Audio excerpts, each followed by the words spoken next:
요한복음 18장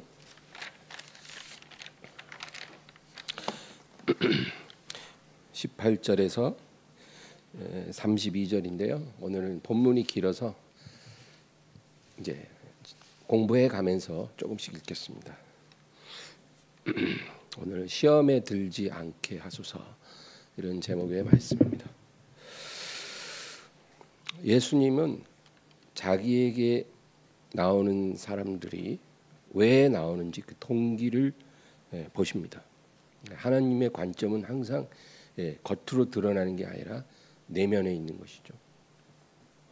그래서 겉으로 예수님 앞에 딱 나온다고 다 똑같은 게 아니라 그 사람이 왜 예수님을 원하는지 그 동기를 중요하게 보십시오.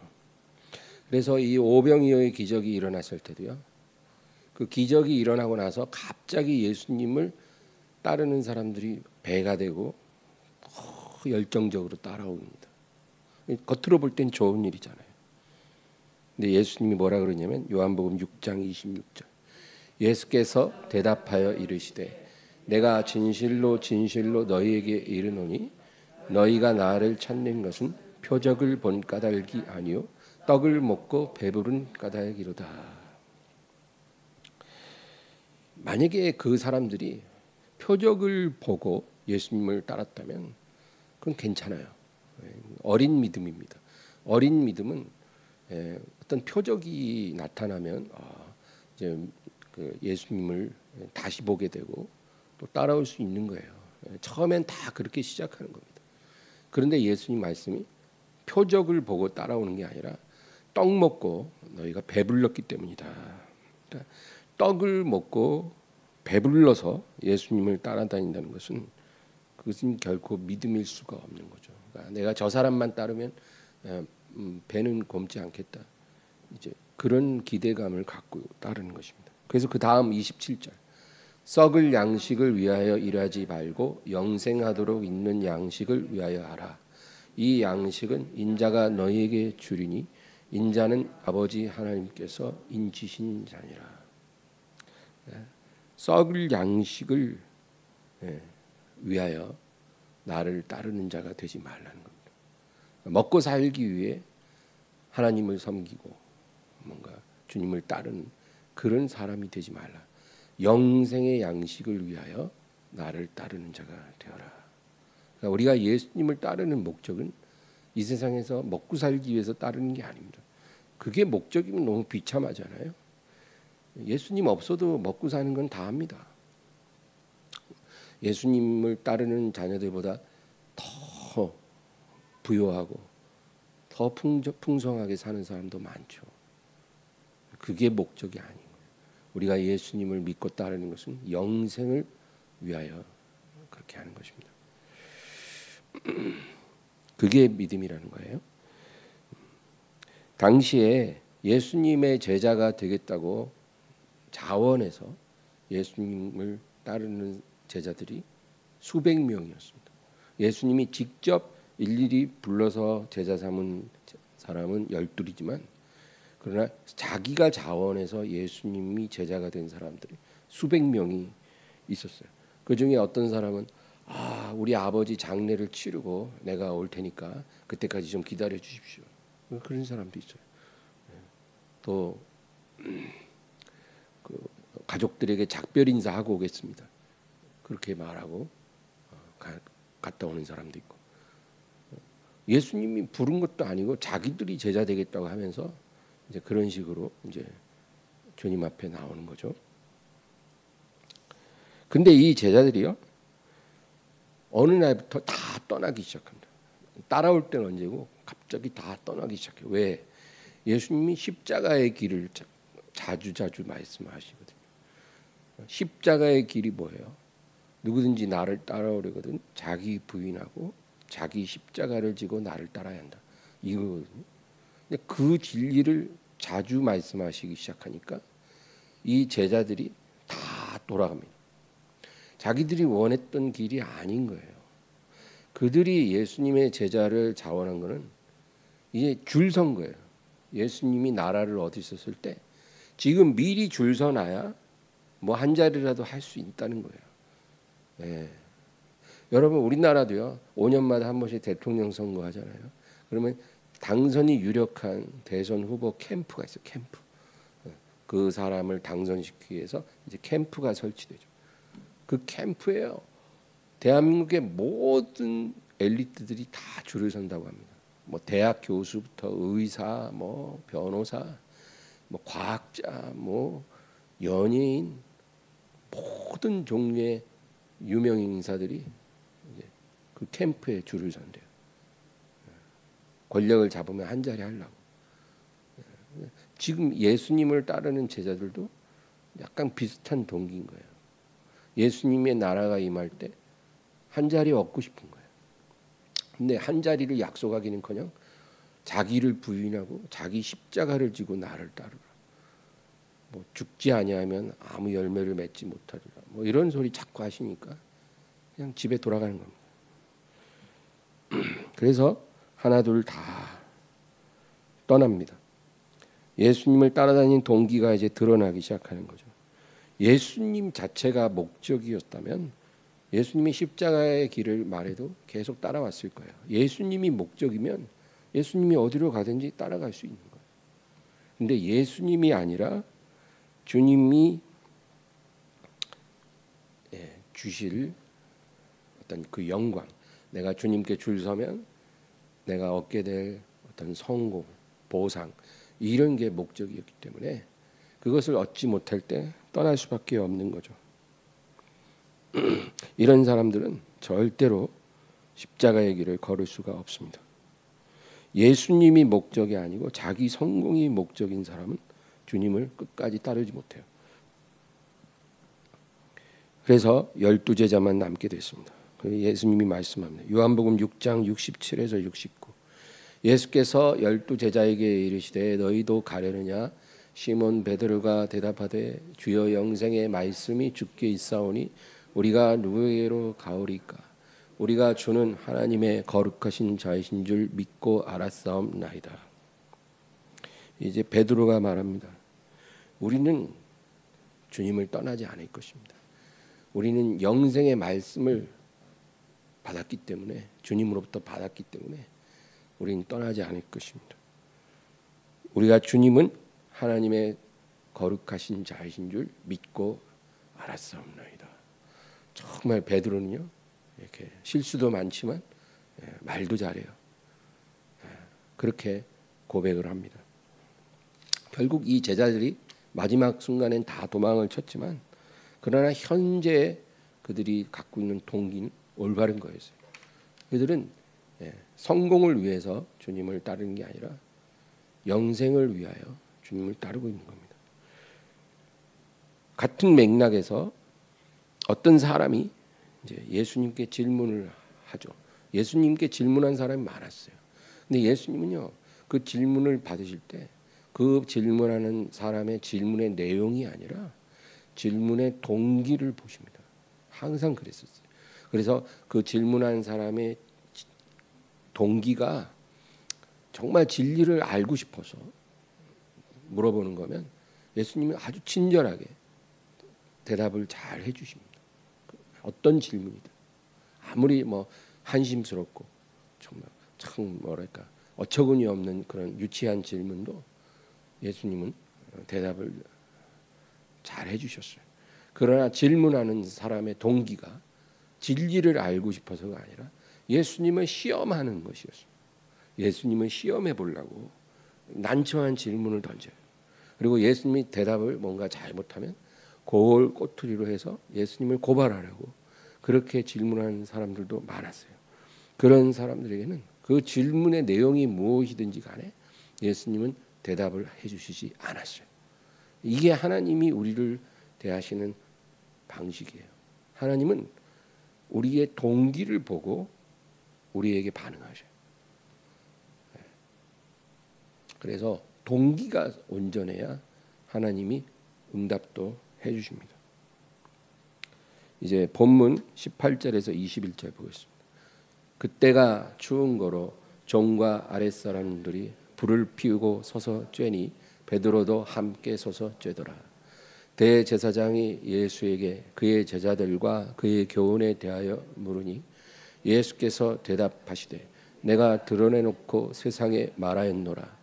모든 유대인들이 모이는 회당과 성전에서 항상 가르쳤고 은밀하게는 아무것도 말하지 아니하였거늘 어찌하여 내게 묻느냐. 내가 무슨 말을 하였는지 들은 자들에게 물어보라. 그들이 내가 하던 말을 아느니라. 이제 가룟 유다가 데리고 온 그 군인들이 예수님을 체포해서 결박을 합니다. 포승으로 결박을 해서 이제 대제사장의 장인인 안나스라는 사람의 집들로 데려갑니다. 이 대제사장 가야바의 장인 안나스는 그 전에 대제사장이었어요. 그래서 이 사람에게 데려갑니다. 그러니까 안나스가 이제 한밤중이죠. 새벽에 나와서 예수님에게 물어봅니다. 네가 한 말을 다시 해봐라. 그러니까 예수님이 뭐라 그래요? 이 안나스가 예수님에게 묻는 의도는 뭐 예수님에게 어떤 가르침을 받으려고 하는 게 아니라 이제 예수님을 이미 죽이기로 결정했어요. 죽이기로 결정하고 이제 총독에게 보내기 전에 그 증거를 확실하게 해두려고 그렇게 질문을 하는 거예요. 그러니까 예수님이 이렇게 불순한 의도의 질문에 상대가 뭐 대제사장이든 누구든 대답을 해주실 리가 없죠. 그러니까 예수님이 뭐라 그래요? 내가 회당이나 성전에서 이제까지 여러 번 드러내놓고 말하지 않았느냐. 만약에 내가 말한 내용을 알고 싶거든 그때 들은 사람들에게 물어보면 된다. 그래서 이렇게 대답을 하시는 거예요. 우리가 주님께 무엇을 구할 때 우리가 무엇을 구하느냐가 중요한 것보다도요. 물론 그 내용도 중요하죠. 근데 그 구하는 내용보다 왜 그것을 구하느냐 그게 더 중요한 거예요. 주님께는. 우리가 그것을 왜 원하는지 그걸 항상 중요하게 보십니다. 그리고 주님이 거기에 따라서 우리에게 응답해 주신 거예요. 이게 항상 하나님의 방식이에요. 야고보서 4장 3절. 구하여도 받지 못함은 정욕으로 쓰려고 잘못 구하기 때문이라. 하나님께 구한다고 다 받는 게 아닌 거예요. 구해도 안 주십니다. 왜 그럴까요? 하나님이 능력이 부족해서가 아니에요. 정욕으로 쓰려고. 하나님의 영광을 위해 써야 되는데 정욕으로 쓰려고. 나를 위해 쓰려고 구하기 때문이라는 거예요. 그러니까 동기가 잘못됐다는 거예요. 뭐 내용이 잘못된 게 아니라 동기가 잘못된 거예요. 하나님께 물질의 축복을 구할 수 있어요. 물질이 필요하면 물질을 구할 수 있죠. 그게 잘못된 게 아니라 왜 물질을 구하느냐 그거 보시는 거예요. 하나님이. 우리가 아무리 말로는 뭐 좋은 말을 해도 우리 숨겨진 동기를 정확히 아시잖아요. 그 동기가 잘못되면 하나님의 응답을 안 해주시는 거죠. 그 다음 4절. 가늠한 여인들아 세상과 벗된 것이 하나님과 원수됨을 알지 못하느냐. 그런즉 누구든지 세상과 벗이 되고자 하는 자는 스스로 하나님과 원수되는 것이니라. 그러니까 세상과 벗되고 하나님과도 벗될 수는 없어요. 그건 불가능해요. 그렇잖아요. 그건 안 된다는 거죠. 그러니까 내가 세상을 사랑하는 것이 결국 하나님과 등지는 겁니다. 그러니까 우리는 선택해야 되는 거예요.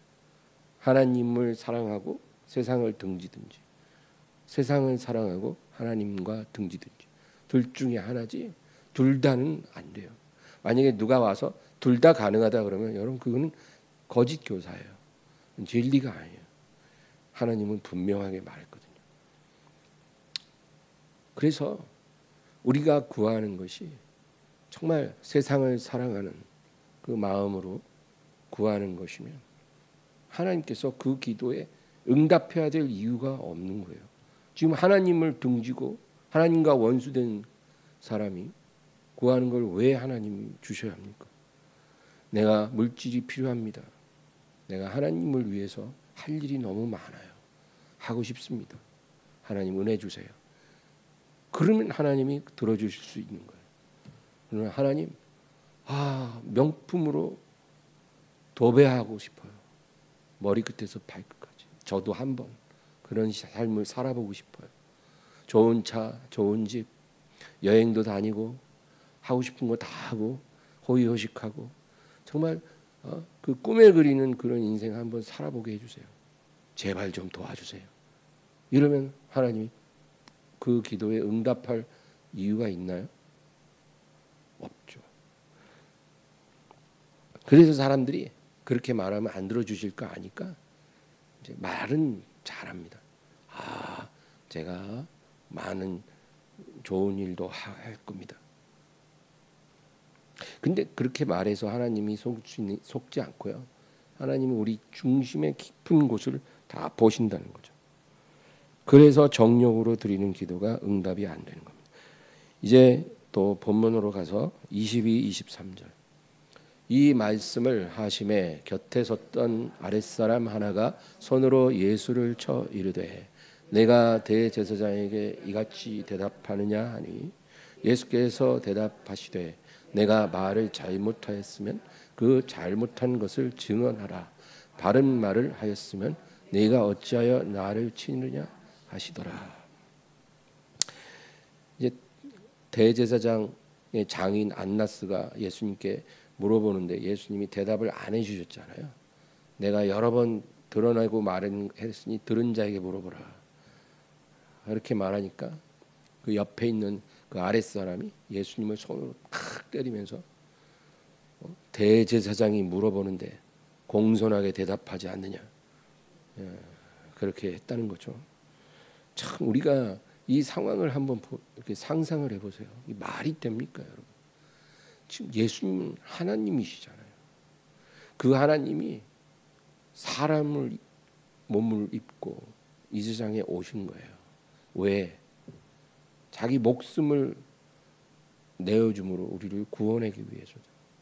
그렇게 오신 것도 너무나 감사한 일인데 이 죄인들은요 예수님을 아주 모욕하고 그렇게 예수님을 억울하게 하는 거예요. 우리가 이 세상에 억울한 일 많이 당하잖아요. 사람들이 나를 모욕하고 억울하게 하잖아요. 여러분 우리가 아무리 억울해도 예수님처럼 억울하겠냐고요. 우리는 죄인이니까 죄인들에게 죄인이 억울한 일을 당하는 거예요. 더 큰 죄인이 덜 죄인한테 억울하게 하는 거예요. 예수님은 그런 대접을 받으시면 안 되거든요. 그러니까 우리가 이런 걸 보면서 우리가 억울한 일 당해도 너무 억울해하지 말라는 거예요. 예수님 더했다. 이 세상이 이런 곳이다. 우리가 그렇게 생각하면 된다는 거죠. 이제 24절에서 27절.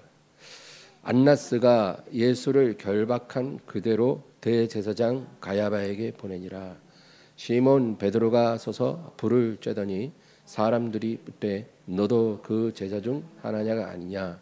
베드로가 대답하되 나는 아니라 하니 대제사장의 종 하나는 베드로에게 귀를 잘린 사람의 친척이라.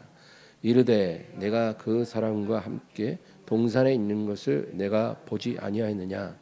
이에 베드로가 또 부인하니 곧 닭이 울더라. 방금 전에 베드로는 이미 예수님을 모른다고 한 번 부인했어요. 문지키는 여종이 너 그 사람의 제자 아니냐 그러니까 아니라고 한 번 부인했죠. 이제 그리고 나서 이제 또 연달아 두 번을 계속 부인을 합니다. 그래서 세 번째 예수님을 부인하고 나니까 바로 새벽닭이 울더라는 거죠. 예수님이 말씀하신 그대로 됐다는 거예요. 여러분 이 베드로는요 뭐랄까 비록 예수님을 버리고 도망쳤죠. 다른 제자들과 함께. 그러나 그래도 의리가 있었어요. 그래서 다른 제자들은 저 멀리 도망가서 보이지도 않지만 이 베드로와 요한 이 두 사람은 예수님이 잡혀가신 곳까지 위험을 무릅쓰고 따라온 거예요. 위험을 무릅쓰고. 네, 그만큼 일말의 양심이 있는 거죠. 우리가 이렇게 도망가면 안 되는 건데 따라온 거예요. 근데 자기 입으로 예수님을 모른다고 3번이나 부인할 거라고 베드로는 전혀 예상을 못했을 거예요. 내가 설마 그렇게까지 무너질 거라고 상상을 못하죠. 그런데 지금 상황이 그렇게 흘러간 거예요. 희한하게. 그래서 지금 위기를 모면하기 위해서는 예수님을 안다 그러면 이제 자기도 붙잡혀 끌려가게 되었거든요. 그러니까 그냥 급박하게 내가 모른다 이렇게 3번이나 부인을 한 거예요. 근데 이런 비슷한 상황이 다윗에게도 있었어요. 의도하지 않게 최악으로 상황이 그렇게 흘러가는 거예요. 나 처음에는 요만큼의 죄를 지을 걸로 생각하고 있었는데 상황이 점점 안 좋게 흘러가서 이렇게 큰 죄를 범하게 되는 그런 경우가 있을 수 있죠. 베드로처럼 괜히 거기까지 가갔다가 예수님을 3번이나 부인하는 그런 말도 못할 또 죄인이 된 거잖아요. 원치 않게. 다윗도 그랬죠. 그냥 뭐 한가한 오후에 뭐 불장난 한번 해야 되겠다. 그러고 시작한 일이에요. 근데 그게 어떻게 됐어요? 결국 그 여자의 남편까지 살해하고, 그죠? 그 범죄를 감추기 위해 온갖 시호를 다 하고, 그리고 완전히 추락했어요. 이런 일들이 일어날 수 있어요. 하나님이 사랑하는 베드로에게 또 다윗에게 일어난 것 같이 우리에게도 일어날 수 있죠. 이런 상황을 시험에 들었다 그렇게 말하는 거예요. 우리는 시험에 들었다 그러면 뭔가 마음에 뭐 서운함이 생기거나 뭔가 좀 불편함이 생기거나 뭔가 교회에 대해서 누군가에 대해서 서운하게 그러면 뭐 시험 들었다 그렇게 말하지만 그런 의미가 아니고 성경에서 말하는 시험 든다는 의미는 이런 거예요. 의도하지 않게 최악으로 우리가 무너지는 상황. 그게 시험에 드는 거예요. 근데 성경에서 시험이라는 것을 말할 때는 2가지 의미가 있다는 걸 알아야 돼요. 첫 번째는 하나님께서 직접 누군가의 믿음을 테스트해 보는 시험이에요. 하나님이 직접 믿음을 테스트하는 시험. 이게 성경이 말하는 첫 번째 유형의 시험이에요. 그가 얼마나 하나님을 신뢰하는지, 그가 얼마나 말씀을 믿는지 그거를 시험해 보려고 하나님이 테스트를 하는 경우입니다. 우리가 예를 들어 기도할 때 이제 성령께서 어떤 강한 그 소원과 또 그 음성을 내적인 음성을 주실 때가 있어요. 그래서 뭐 무엇을 하라 뭐 그런 성령의 음성이 이제 우리에게 들려지는 거죠. 그런 게 바로 하나님이 우리를 시험해 보는 거예요. 순종하는지 안 하는지. 그래서 이런 일들은 자주 있진 않아요. 어쩌다 한 번 있어요. 그때 우리가 순종을 잘하면 거기에는 하나님의 보상이 반드시 따라옵니다.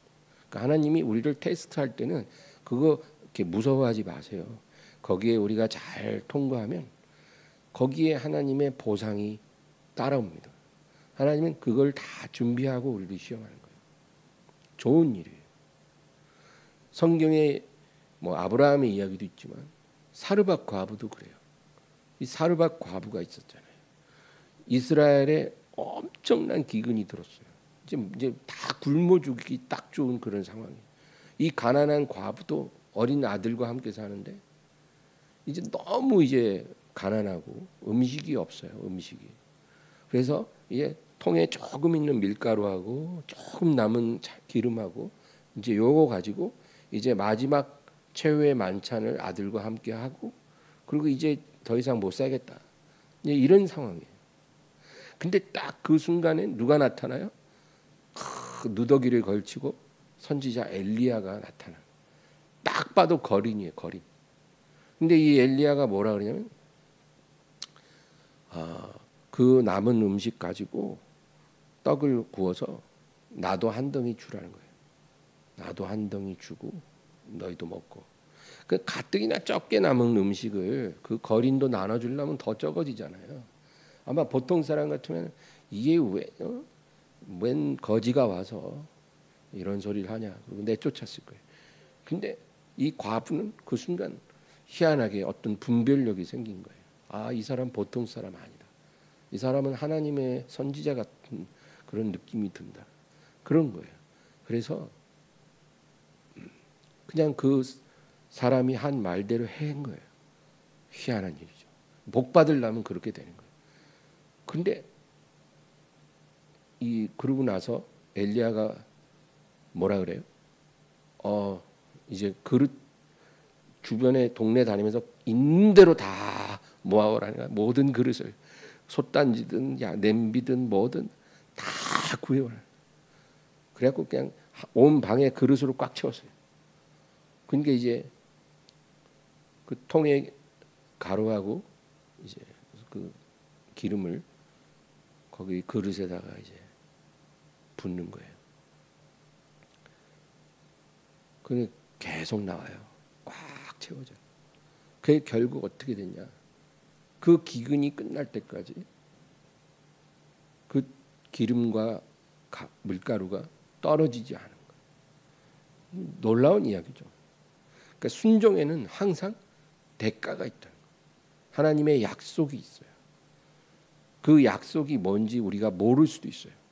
그러나 분명히 영적인 세계에선 하나님의 축복의 약속이 체결됩니다. 순종에는 반드시 그런 것이 따라옵니다. 제가 개인적으로 이제 하나 믿고 있는 거는 제가 20대 후반에 이제 전도사가 됐잖아요.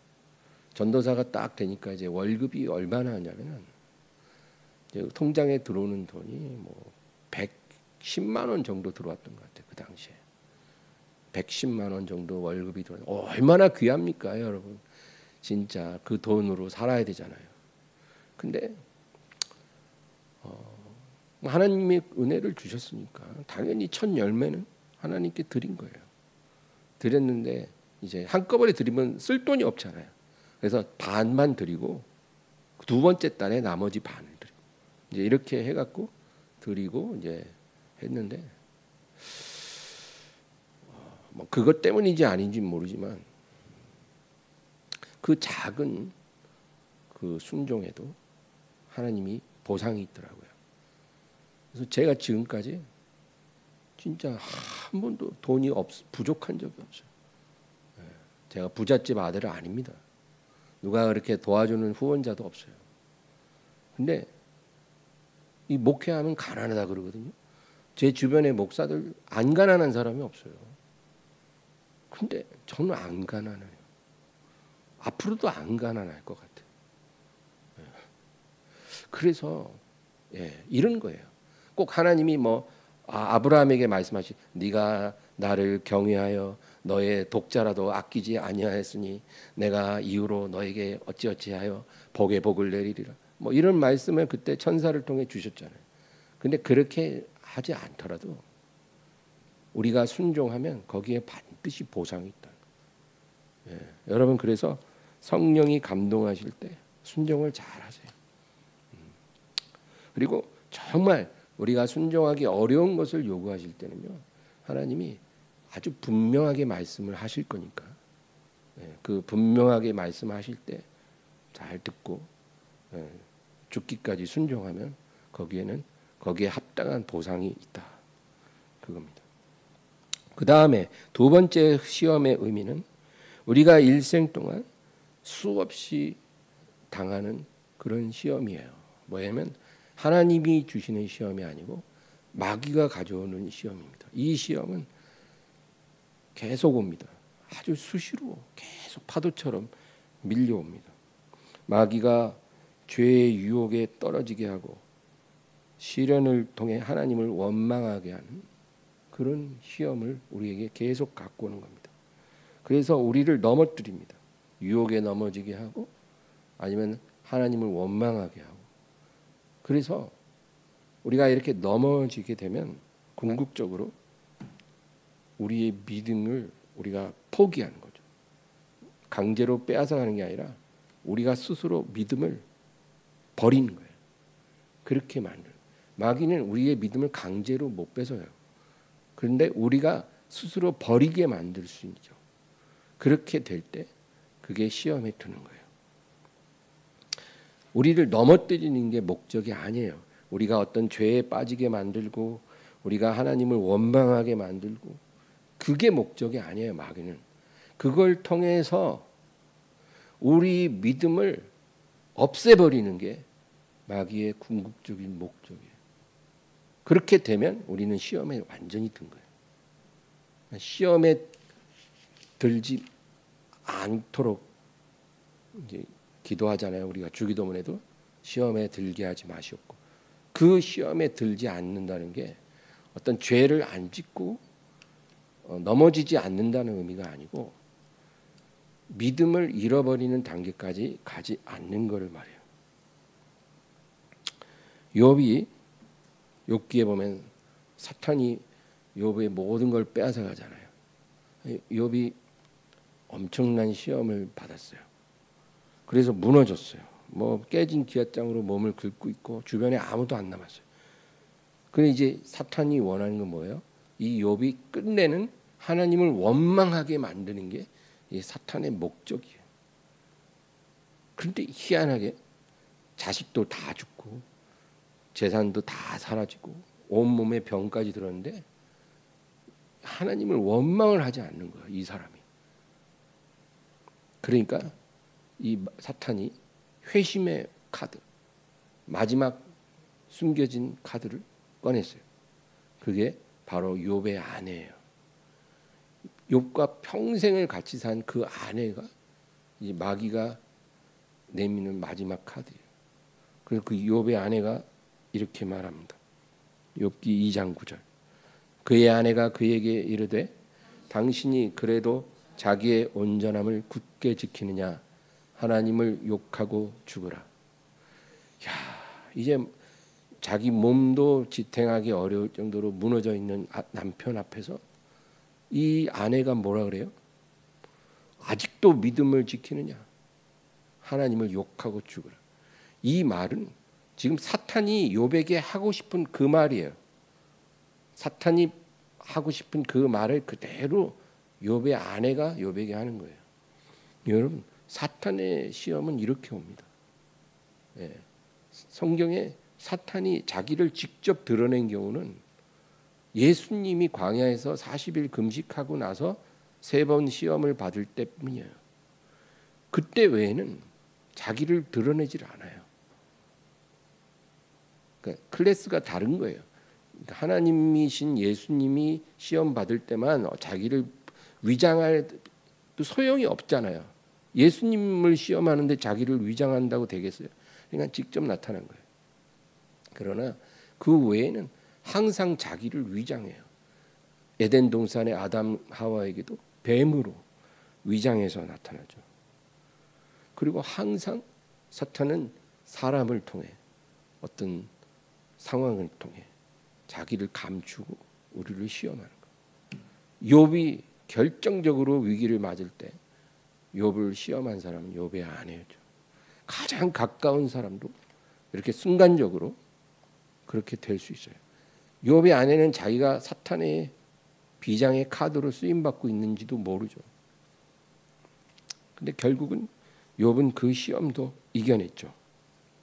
그래서 욥은 무너졌지만 시험에 들지 않은 거예요. 시험을 이긴 거죠.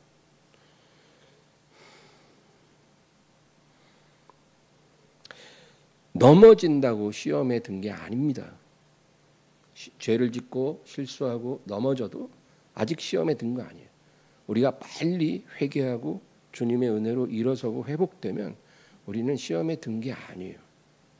그러나 우리가 넘어져서 하나님을 원망하고 더 깊은 죄에 빠져들어가면 그게 시험에 드는 거예요. 우리의 믿음을 빼앗기면 그게 시험에 드는 거예요. 이런 일이 일어나면 안 되는 거죠. 그래서 베드로가 넘어질 거를 주님은 아셨어요. 3번이나 부인하고 무너질 걸 아셨지만 이 상황을 주님은 예견하셨어요. 누가복음 22장 31, 32. 시몬아 시몬아 보라 사탄이 너희를 밀가부르듯 하려고 요구하였으나 너나 내가 너를 위하여 내 믿음이 떨어지지 않기를 기도하였노니 너는 돌이킨 후에 내 형제를 굳게 하라. 너는 넘어지겠지만 다시 일어날 거라는 거예요. 다시 일어나게 될 거고, 그래서 돌이킨 후에, 이 말은 네가 일어나서 회복된 후에 너의 형제들을 굳게 하라. 너처럼 연약해서 어떤 사탄의 유혹이나 시련에 못 견디고 넘어진 자들, 연약해서 무너진 형제들을 일으켜라. 그들을 돌봐라. 주님이 그렇게 미리 말씀하신 거예요. 베드로가 넘어지기도 전에. 그리고 그렇게 베드로가 회복되기를 주님은 미리 기도해 주신 거예요. 그러니까 주님이 그렇게 기도했기 때문에 베드로는 무너졌지만 다시 일어난 거죠. 시험에 들지 않은 거예요. 이 은혜가 우리에게도 임합니다. 죄를 안 지으면 제일 좋아요. 유혹에 안 넘어지고 또 시련에 하나님 앞에 원망 시련에 완전히 무너지지 않고 잘 넘어가면 더 좋지만 그렇게 되더라도 우리가 시험에 들지 않도록 주님이 우리를 위해서 기도하신다. 요한복음 17장 15절. 내가 비옵는 것은 그들을 세상에서 데려가시기를 위함이 아니요 다만 악에 빠지지 않게 보존하시기를 위함이니이다. 제자들을 위해 주님이 기도하시는데 저들을 시험 없는 천국으로 데려가 달라고 구하는 게 아니라 이 세상에 있는 동안 악에 빠지지 않고 보존되기를 내가 구하나이다. 그 말씀이에요. 그러니까 시험 없는 곳에 저들을 옮겨달라는 게 아니고요. 시험을 받아도 거기에 무너져 휩쓸리지 않도록 해달라고 주님이 기도하신 거예요. 우리가 이 세상에서 시험 없는 인생을 살게 해달라고 기도하면 응답이 올까요? 안 옵니다. 왜냐하면 그건 불가능해요. 우리가 이 세상에 있는 동안은 시험이 오게 돼 있어요. 막 파도가 왔다가 끝나는 게 아니라 계속 오듯이 우리가 사는 동안에는 여러 모양으로 시험이 와요. 어떤 우리가 연약한 어떤 죄의 유혹의 시험이 오기도 하고요. 그 다음에 사람으로 상처받고 넘어지는 시험도 오고요. 또 물질의 어려움 시험도 오고요. 건강의 어떤 시험도 오고요. 정말 하나님 정말 나를 사랑하시는가 의심할 만큼 그런 계속되는 실패, 이런 시험도 오는 거예요. 그래서 이런 시험이 왔을 때 우리가 때로는 무너질 수도 있죠. 그래도 다시 일어나서 우리 주님만 바라보게 된다면 우리는 시험에 들지 않는 거예요. 그래서 시험에 들지 않게 달라고 우리가 계속 기도를 하는 것입니다.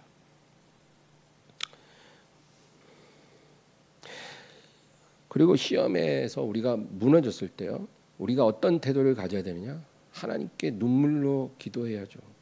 회개하고 하나님께 의지해야 돼요. 그것밖에 할 게 없어요. 이 베드로도 심히 통곡했잖아요. 그가 3번 부인하고 주님 앞에 통곡했어요. 다윗도 넘어졌을 때 침상을 적실 만큼 그렇게 울면서 회개했다. 무너지지 않으면 더 좋아요. 더 우리가 편한 인생을 살 수 있고 더 많은 열매를 맺고 더 놀라운 하나님의 축복을 받을 수 있어요. 무너지지 않으면. 그러나 무너져도 다시 일으켜 주십니다. 우리는 절대 시험에 들지 않는 거예요. 왜냐하면 주님이 기도해 주시기 때문이에요. 고린도전서 10장 13절. 사람이 감당할 시험 밖에는 너희가 당한 것이 없나니 오직 하나님은 미쁘사 너희가 감당하지 못할 시험 당함을 허락하지 아니하시고 시험 당할 즈음에 또한 피할 길을 내사 너희로 능히 감당하게 하시느니라. 모든 시험, 우리의 인생에 다가오는 모든 시험은 그냥 우연히 오는 게 아니고요. 우리 믿음의 분량에 딱 맞게 하나님이 저울로 재가지고 우리에게 주시는 거예요. 마귀가 갖고 오는 시험도요. 그냥 마귀가 자기 마음대로 갖고 오는 게 아니라 하나님이 딱 저울로 재서 요만큼만 가져가. 이래야 마귀가 갖고 오는 거지. 그 하나님 허락 안 받고 갖고 올 수 없어요. 그래서 그 시험은요. 내가 갖고 있는 믿음의 분량에 딱 맞도록 이렇게 측량된 그런 시험이에요.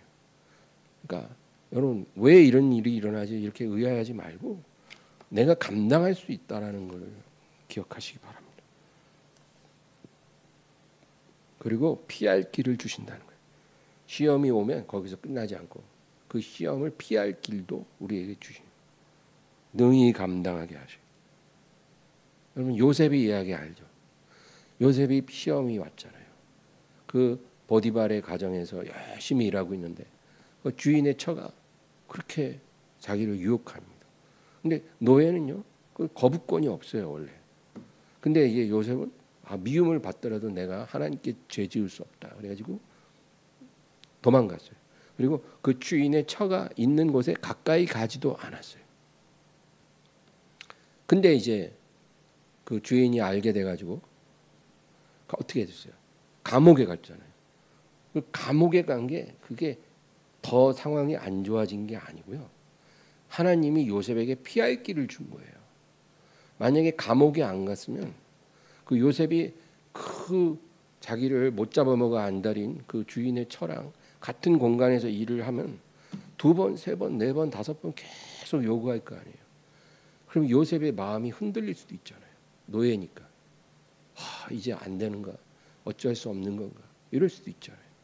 젊은 애인데. 그러니까 하나님이 요셉을 보호하기 위해서 감옥에 딱 보내니까 거기는 왕의 감옥이에요. 그 주인의 처라도 그 어떻게 할 수가 없는 그 완전히 격리 공간에 요셉을 보낸 거예요. 그게 피할 길이에요. 하나님의 은신처예요. 거기 있으면서 정말 사람 좋은 간수를 만나게 하시고 세상에 아무리 간수가 죄수를 믿어도 열쇠꾸러미를 맡기는 법은 없잖아요. 죄수한테. 아무리 억울하게 들어왔다 해도 죄수인데 죄수에게 어떻게 맡겨요. 근데 그 간수는 요셉을 완전히 믿어버리고 그냥 다 맡기고 돌아보지도 않아. 그러니까 감옥 생활이 아니에요. 간수 생활을 하는 거예요. 죄수가. 그러고는 이제 어느 날 왕의 2 신하가 밤에 꿈을 꾸고 아침에 일어나서 서로 이야기하는데 문 하나로 들어가. 죄수가 죄수를 문 하나로 들어가서 왜 이렇게 안색이 안 좋으십니까? 그러니까 꿈꾼 얘기를 하는 거예요. 그러니까 결국 보면 그 감옥 간 것도 하나님의 놀라운 은혜더라는 거죠. 그게 피할 길이에요. 여러분 하나님의 사람은 모든 것이 합력하여 선을 이루어요. 그러니까 우리 인간의 눈으로 볼 때는 이해할 수 없고 너무나 안 좋은 것 같아도 그게 정말 신의 한 수가 되는 거예요. 하나님을 사랑하는 자에게는. 그래서 그게 다 피할 길이고 돕는 길이고 축복의 길이 되는 거예요. 요셉의 이야기에만 나오는 게 아니라 우리 인생에도 그런 일이 똑같이 일어나는 거예요. 그러니까 중요한 거는 하나님이 문제가 아니고 내가 문제예요. 내가 믿음을 잘 끝까지 붙잡아야 되거든. 시험이 왔을 때. 근데 그냥 마음이 약해져가지고 나자빠져가지고 원망하고 불평하고 거역하고 이제 내 마음대로 살 거야 막 그러면서 막 곁길로 세워나가고 이러니까 하나님이 우리에게 은혜를 주실 수가 없어요. 이제 본문 28, 29절. 그들이 예수를 가야바에게서 관정으로 끌고 가니 새벽이라 그들은 더럽힘을 받지 아니하고 유월절 잔치를 먹고자 하여 관정에 들어가지 아니하더라. 그러므로 빌라도가 밖으로 나와서 그들에게 말하되 너희가 무슨 일로 이 사람을 고발하느냐. 이제 예수님이 이제 대제사장 가야바의 장인 안나스의 집들에서 먼저 신문을 받았어요. 그리고 손으로 얻어맞으시고 그리고 가야바에게 끌려가요. 대제사장 가야바에게 끌려가는데 이제 거기선 더 험한 꼴을 당해요. 근데 요한복음에는 생략도 있어요. 근데 마태, 마가, 누가복음 보면 그 가야바의 뜰에서 그 집 종들이 예수님을 굉장히 괴롭혀요. 침을 뱉고 주먹으로 때리고 그리고 예수님의 눈을 수건으로 가린 다음에 갈대로 예수님 머리를 이렇게 치면서 누가 널 때렸는지 맞춰보라. 이런 일도 당해요. 그리고 나서 이제 거기서 빌라도의 뜰로 또 이송돼요. 이제 마지막 장소예요. 총독 빌라도에게로 갑니다. 근데 문제는 그날이 바로 유월절이 시작하는 날이에요. 그 새벽이. 그러니까 이제 유월절에는 잔치상을 먹어야 되거든요. 유대인들이. 유월절 잔치를 먹기 위해서 부정을 타면 안 돼요. 부정을 타는 게 뭐냐면 하나님이 금한 장소에 가면 안 되는 거예요. 그게 어디에? 이방인의 처소예요. 이방인의 처소에 들어가지 말아야 돼요. 이 명절에는. 그러면 이방인의 장소에 가면 부정을 타는 거예요. 그래서 이 로마 군인들이 있는 빌라도의 법정에 들어가지 않고 밖에 서 있는 거예요. 우리는 유월절 잔치를 먹어야 되기 때문에 여기서 더 이상 못 갑니다. 그러니까 빌라도가 사람들을 보러 나온 거예요. 그래서 너희가 무슨 일로 이 사람을 고발하느냐. 30절 31절 대답하여 이르되 이 사람이 행악자가 아니었더라면 우리가 당신에게 넘기지 아니하였겠나이다. 빌라도가 이르되 너희가 그를 데려다가 너희 법대로 재판하라. 유대인들이 이르되 우리에게는 사람을 죽이는 권한이 없나이다 하니. 원래는 그래요. 유대인에게는 사내들인이라는 법정이 있어요. 그 사내들인에서 다 판결하고 처리를 해요. 예, 로마에서 자치권을 준 거예요. 그러나 사형을 시킬 때는 반드시 총독의 재가를 받아야 돼요. 원래는 그런데 문제는 유대인들은 로마의 허락 없이도 많이 죽여요. 실제로. 만약에 그 가늠하다 잡혀온 여자가 예수님이 구해주지 않았으면 그냥 그 자리에서 돌로 맞아 죽었을 거예요. 그러니까 원칙은 그런데 그냥 유대인들은 자기들이 그냥 임의로 많이들 죽였어요. 예수님도 여러 번 죽을 뻔했거든요. 그러니까 그렇게 하는 유대인인데 왜 유독 이날은 총독에게 데려가서 당신이 죽여달라는 거예요. 우리는 죽일 권한이 없다. 그럼 왜 그러냐? 그날이 유월절이라 그래요. 왜냐하면 부정한 장소에 가서도 안 되지만 부정한 것을 만지면은 유월절 음식을 못 먹거든요. 정결하게 하는 기간이 없어요. 당일이기 때문에. 뭐 일주일씩 뭐 집 밖에 나가 있고 이래야 되는데 그럴 만한 여유가 없잖아요. 그러니까 사형수의 시신을 만지면 안 되거든요. 손에 피를 묻히면 안 되거든요. 그러면 일주일 동안 정결하게 해야 되는데 그럼 유월절 잔치를 못 먹잖아요. 그러니까 어쩔 수 없이 이방인인 빌라도에게 네가 좀 죽여달라 이거죠. 그렇게 된 거예요. 근데 그건 역시 이미 예언된 일이었다. 32절 마지막 절. 이는 예수께서 자기가 어떠한 죽음으로 죽을 것을 가리켜 하신 말씀을 응하게 하려 함이라. 그러니까 결국 예수님은 자기가 어떻게 죽으실지 아시고 미리 말씀을 하셨어요. 마태복음 20장 17에서 19. 예수께서 예루살렘으로 올라가려 하실 때 12제자를 따로 데리시고 길에서 이르시되 보라 우리가 예루살렘으로 올라가노니 인자가 대제사장들과 서기관들에게 넘겨짐에 그들이 죽이기로 결의하고 이방인들에게 넘겨주어 그를 조롱하며 채찍질하며 십자가에 못 박게 할 것이나 제3일에 살아나리라. 예수님이 미리 다 말을 해놨어요. 제자들에게. 내가 올라가면 넘겨질 것이고, 그래서 이방인들에게 넘겨져 거기서 조롱당하고 채찍질당하고 십자가에 못 박힐 것이다. 그대로 지금 되는 거죠. 사람이 자기가 어떻게, 언제, 어디서 죽을지를 미리 아는 것은 불가능하죠. 그런 사람 없어요. 사람은 그거를 알 수가 없어요. 그거는 신의 영역이에요. 하나님만이 아십니다. 내가 언제 죽을지, 어디서 죽을지, 어떻게 죽을지 하나님만 아시는 거예요. 우린 몰라요. 천사들도 모르고 사탄도 모릅니다. 근데 주님만 자기의 종말에 대해서 아주 정확히 알고 계시죠. 왜? 주님은 아버지와 하나이시기 때문에. 그래서 미리 말씀하신 거예요. 여러분, 사람이 자기 종말이 어떻게 될지 정확히 미리 알 수 있다면 행복할까요? 행복하지 않을 겁니다. 모르는 게 나아요. 내가 언제 죽을지, 어디서 죽을지, 어떻게 죽을지 미리 알고 있다면 마음이 행복하지 않을 것 같아요. 그냥 모르고 살아야 행복하죠. 이거는 사람이 감당할 수 있는 지식이 아니에요. 그래서 하나님이 이것을 우리가 알도록 허락하지 않는 거예요.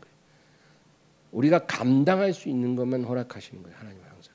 감당 못할 건 허락하지 않습니다. 우리가 천국과 지옥에 대해서 아주 자세히 모르잖아요. 그 왜? 지금은 우리가 그걸 감당을 못해요. 그래서 하나님이 그냥 간략하게만 말해 주신 거지 자세한 거는 안 알려주는 거예요. 우리가 가져야 될 종말 신앙은 뭘까요? 종말 신앙이라는 것은 우리의 마지막을 준비하는 신앙을 말해요. 개인의 종말이 있잖아요. 내가 언제 어디서 어떻게 죽을지 하나님은 아시죠? 그게 우리의 종말이에요. 이 종말을 준비하는 신앙이 있어야 되거든요. 우리는 겸손해야 돼요. 우린 종말을 모르잖아요. 종말은 반드시 오지만 그것에 대해서 모르잖아요. 하나님만 아시잖아요. 하나님이 정하시잖아요. 그러니까 그 하나님 앞에서 우리가 겸손해야 된다는 거예요. 그리고 몇 가지 질문에 대해서 답을 우리가 준비해야 합니다.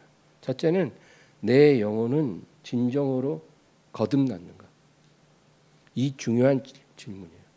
나는 진정으로 거듭났는가? 이 질문을 내게 스스로 하고 내가 그 답을 갖고 있어야 돼요. 그 다음에 두 번째는 내가 매일 짓는 죄들, 그 죄들 날마다 예수 그리스도의 피로 씻겨지고 있는가? 여기에 대해서 우리가 답을 갖고 있어야 돼요. 우리는 알든 모르든 원하든 원치 않든 매일 죄를 지어요. 죄 없이 살 수 있는 날은 없어요. 이 세상에서는 우리가 육체 안에 있고 또 세상 속에 있다 보니까 죄가 있다는 거예요. 큰 죄든 작은 죄든. 이 죄들을 날마다 예수님의 피로 씻어야 돼요. 우리는 구원받았지만 예수님의 피로 죄를 날마다 씻는 건 반드시 해야 돼요. 나는 그렇게 살아가고 있는가?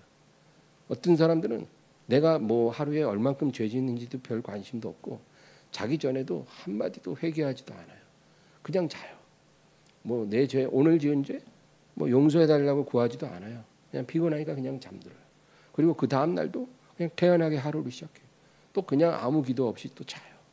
이렇게 매일매일의 죄를 씻지도 않고 살아가고 있다면 이 사람은 지금 굉장히 위험한 상태에 있는 거예요.